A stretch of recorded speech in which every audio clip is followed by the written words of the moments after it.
Hello, I have a slightly bad throat, so I hope you can hear me all right. Anyway, so recently, at least in the national press in India, there has been a lot of publishing on the fact that in no one's lifetime has the rupee, India's national currency, fared as poorly against the US dollar. As of the 22nd of October, it trades at 82.54 rupees for a dollar. Why does this matter?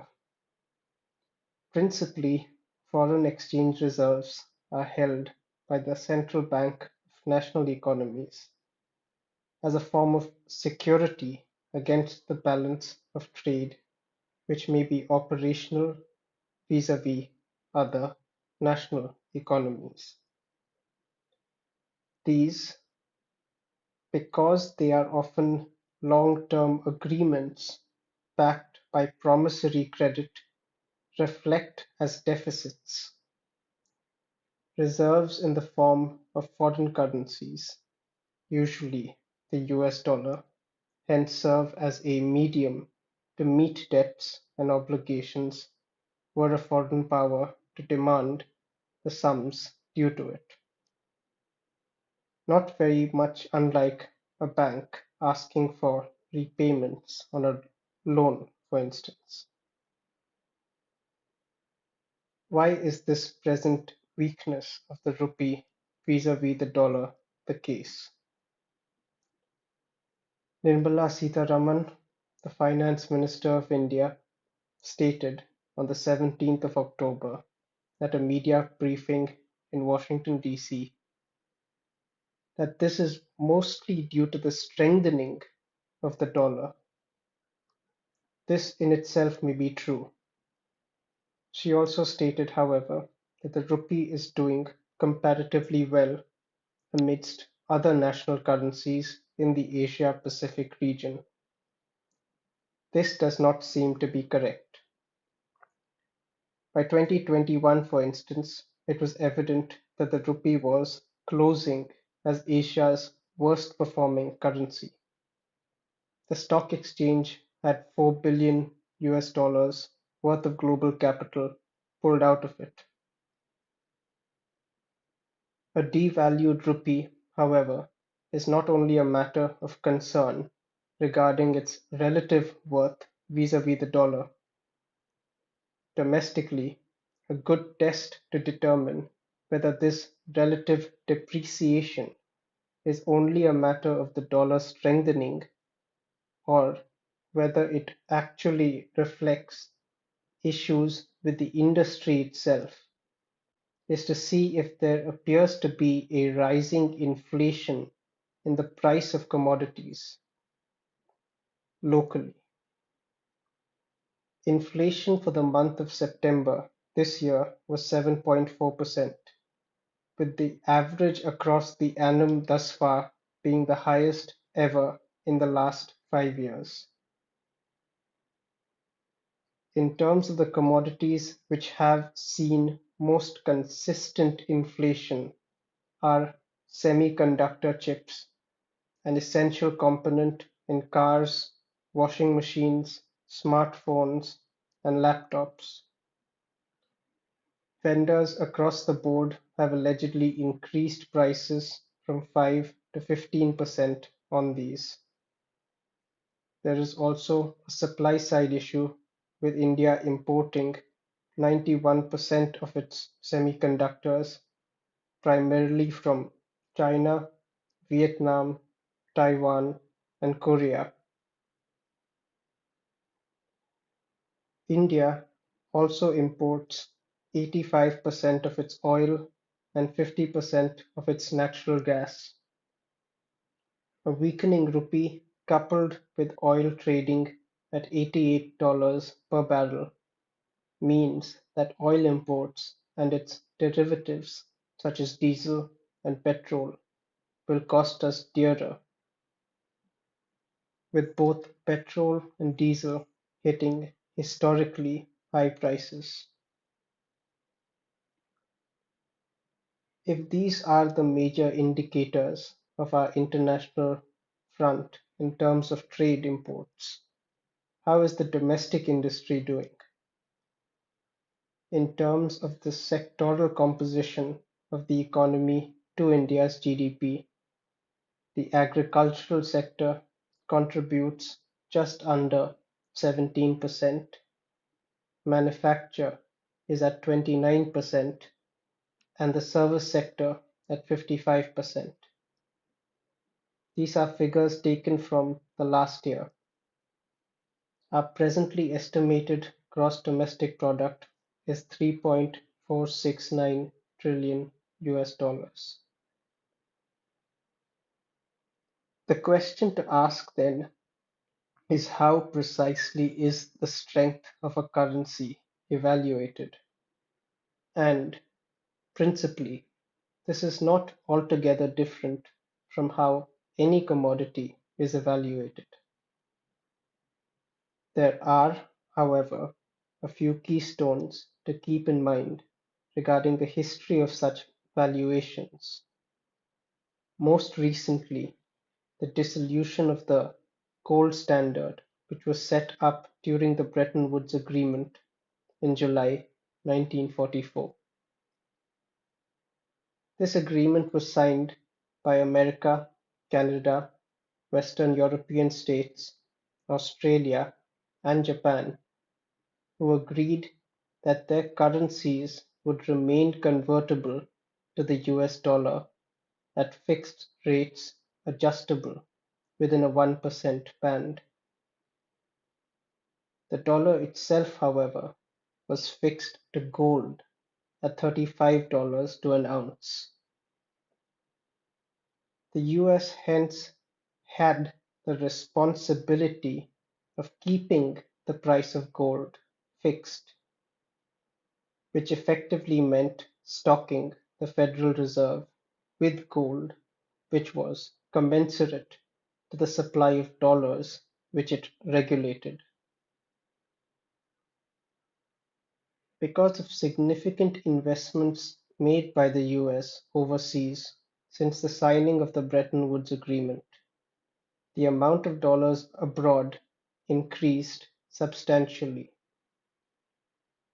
President Kennedy did take cognizance of this when, on the 6th of February 1961, in a special message to the Congress, he noted that from 1950 to 1957, the amount of dollars held in foreign countries had increased from 8.4 billion to 15 billion. Much of this, of course, had gone to Europe for reconstruction purposes after the war, and it was the intent of the Bretton Woods Agreement to discourage competitive devaluations between nations, which would lead to trade suffering between them. The fixed rates hence accounted for this. Yet what these measures led to was a situation where there was more US dollars circulating in Europe and abroad than the US Federal Reserve had backed in gold stocks. This led to the US Federal Bank restricting bank lending abroad and their Department of Commerce restricting foreign direct investment. Nevertheless, a consequence, however, was that by 1960 the price of gold had risen from the agreed upon figure of $35 an ounce to $40 an ounce. This coincided with the presidential race. The Federal Bank, coordinating with political authorities, were led to sell gold to bring its price down. By 1968, central banks of the Bretton Woods Agreement decided that they would no longer supply gold to the market and would only trade among themselves to avoid price instabilities. In August 1971, the IMF abolished the gold standard, marking the end of what was perhaps the essential feature of the Bretton Woods Agreement. However, these macro-level configurations aside, does not the central bank of a country determine the price at which its tendered currency is pegged at? The short answer would be yes, by determining the supply of money available in an economy. The money supply is usually available as deposits in banks and as cash holdings by consumers. The question then becomes, against what is the money in question valued? And this is where the relative demand for available commodities becomes a determining principle, and of course, their own supply or scarcity.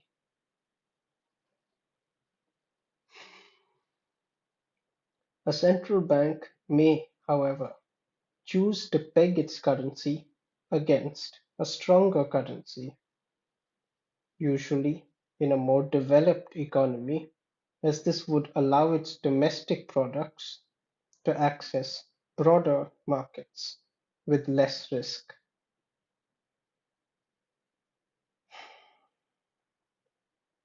This is, as you may notice, not unlike the earlier system of member nations to an agreement pegging their currency to the dollar. Presently, there are 14 nations who still practice this, and Hong Kong would be an example, which has fixed its domestic tender, the Hong Kong dollar, to the US at 7.80 since 1983. An example of an essential sector which we should look at are our educational institutions. India, for instance, has just under 1.5 million schools, 45,000 colleges, and over 1,000 universities. The school-going population of India is about 400 million pupils. This would mean that each school would have to accommodate about 267 children each to be able to provide an education for the school-going populace. Sadly, in the period of 2012 to 2020, the number of children who go to school has actually declined from 254.8 million to 250. This was even as the population increased from 1.22 billion to 1.65 billion. The proportion of children, that is, those aged between 0 to 6, has been declining in India since 1991. Worrying trends indeed.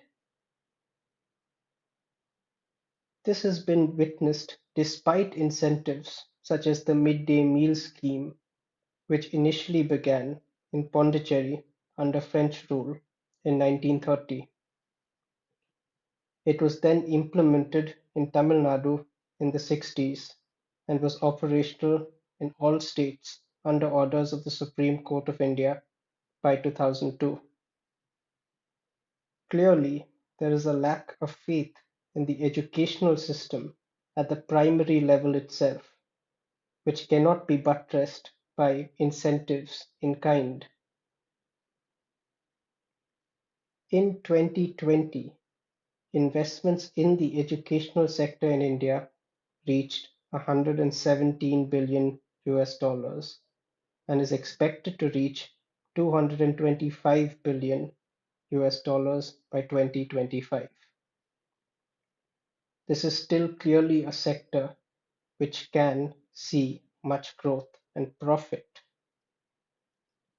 Current practices, however, including ramping investments in educational technologies, have not led to an increase in enrollment at the entry level.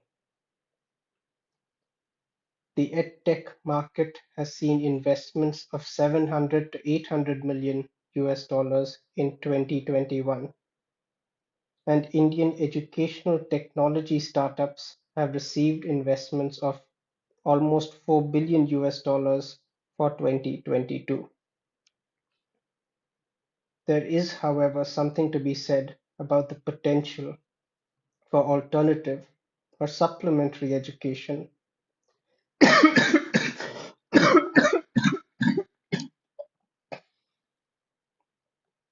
which these startups have to offer via platforms such as Byju's, Khan Academy, Udemy, and Coursera, some of which are actually offering degrees recognized by universities. The value of schooling is certainly not in the curriculum alone, as the socialization which children experience offers them a taste of what society is and who they may be rubbing shoulders with in the world of tomorrow. A standardized set of competences, however, goes a long way in establishing the credibility of a board, and in India, this has seen the rise of autonomous school boards in the recent years who are affiliated with the institution providing the schooling as well as with the International Baccalaureate program or the Cambridge International Examination, for instance. The average salary of a teacher who works at a government school in India is 2.9 lakh rupees, which comes to a little over 24,000 rupees a month. A report from 2018 showed that 131 million students were enrolled in government schools. 2 years earlier, a study by UNESCO showed that 47 million students drop out of school before class 10. Even adding the 119 million plus students enrolled in privately run schools, this would mean an opting out of the primary education program by at least 5.3% of students as per 2016. As per 2020, 4.6% of the country's GDP, amounting to 138 billion US dollars, was invested in education. Do not get carried away by our example.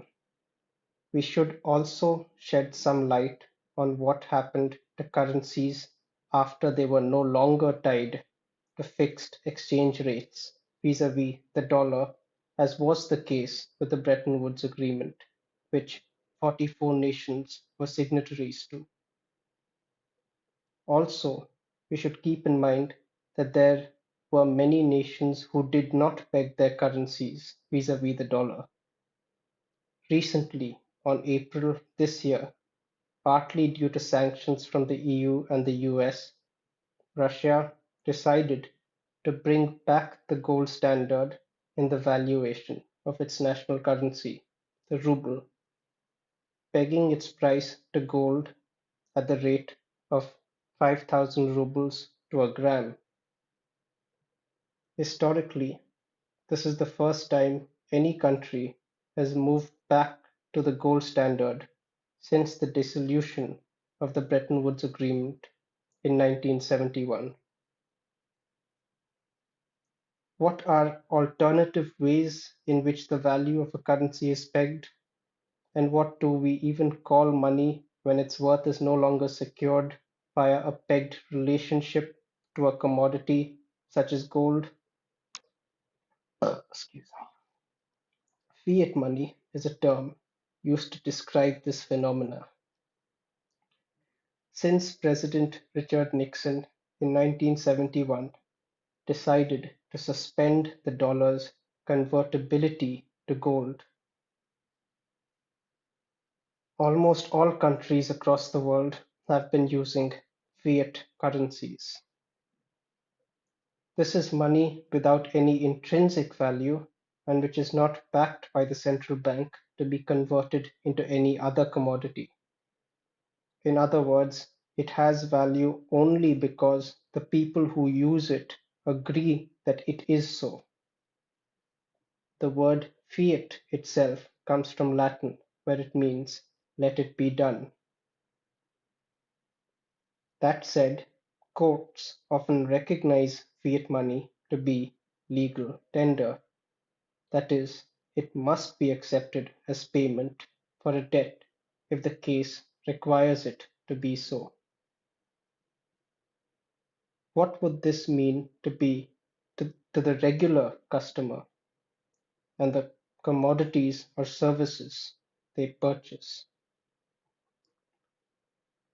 Well, were there to be a supply side crunch and the cost of commodities were to rise, the central bank of a country could increase the amount of money in circulation by printing and distributing more notes. This would have the effect of limiting the extent of inflation in question and may even act as a stimulus to consumption, which would help the economy produce the goods and services required.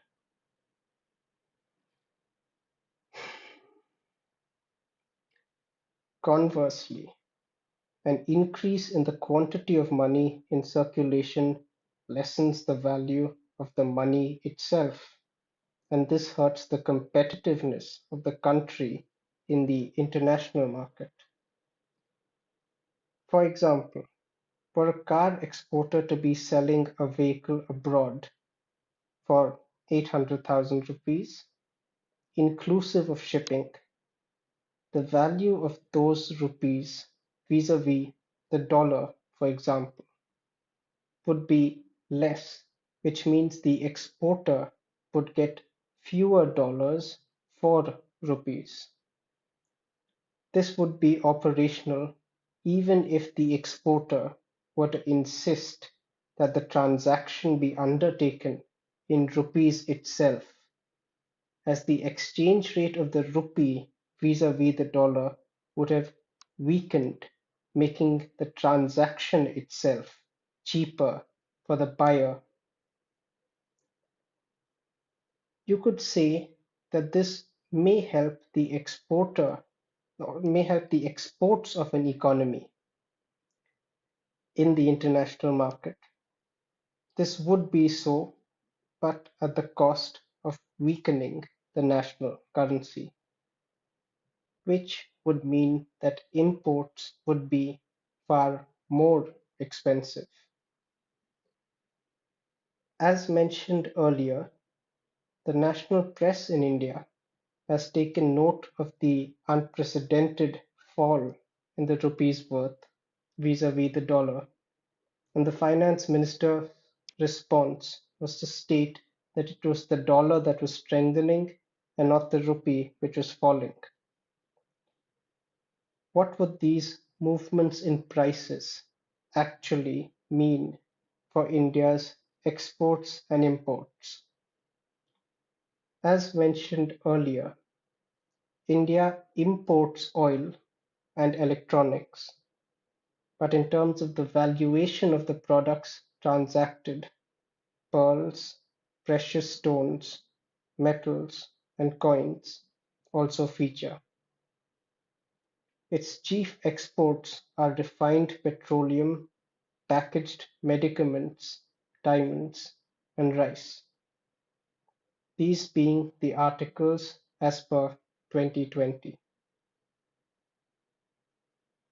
As may be discerned, even at a peripheral glance, apart from computer chips, our import and export industry consists primarily of refining materials derived from mineral fuels, such as petroleum, which are purchased often from the Middle East and whose distilled products are sold to Singapore, UAE, and the US.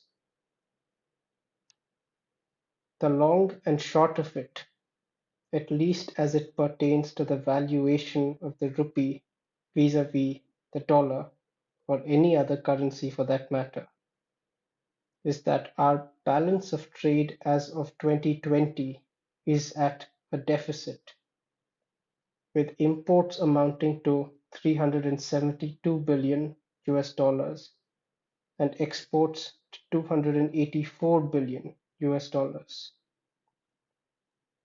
Presently, we still bask in the growth of what had been the boom of IT services such as troubleshooting, customer care, and BPO call centers, which have seen the most substantial industrial returns, at least as a sector as far as an export service are concerned, with these making up what amounts to 148 billion US dollars in our export offerings.